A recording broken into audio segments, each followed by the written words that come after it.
Okay, so the building was constructed in 1929 and consisted of 450 rooms. The rooms back then were much smaller. They're a hotel, almost exclusively hotel, although there was the 10,000 square feet of retail. The second floor is a spa. That'll remain spa going forward. Spa, fitness, things of that nature. The third through the ninth floor will be rooms. And then starting on the 10th floor, 11th and 12th, that's basically our meet and greet space. There are a couple suites up there, including the Baker Suite, which will be effectively the bridal suite, and then the presidential suite right below that.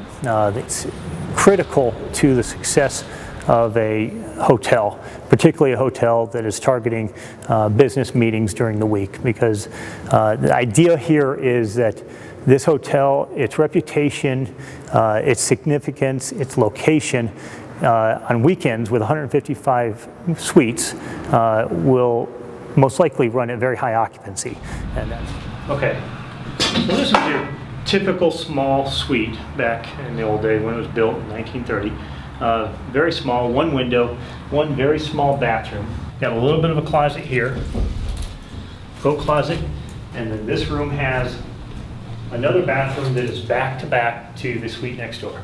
So the renovation plan calls for this bathroom's wall in between the adjacent room's bathroom to come out. You have a much larger, more modern day size restroom here. This wall comes out. You then have a much larger suite, bigger than most newer hotels, in fact. You know, this is where a lot of the history was made in the Baker Hotel. The big bands that used to play up on the stage here, to the Democratic and Republican state conventions back in the 50s.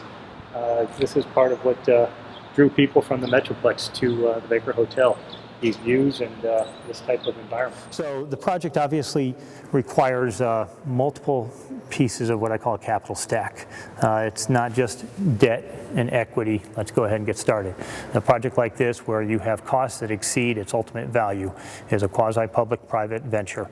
And as such, with a $56 million budget, a $40 million valuation, there's at least $16 million of incentive capital that's needed to make this project economically viable. Many developers have tried to work on this project in the past, and that's been their problem that solving. Basically, our overseas syndicating your $28 million to individuals that want to effectively invest in a project and receive their visas. And so it's a 9 to 12 month process after finding the next $2 million to get the certified status from the U.S. government. And at that point, once we have that, we'll be able to start construction. Construction will take, well, cleanup and abatement, lead and asbestos abatement will take at least 6 months, probably closer to 9 months. And then the renovation itself will take a little bit over 2 years.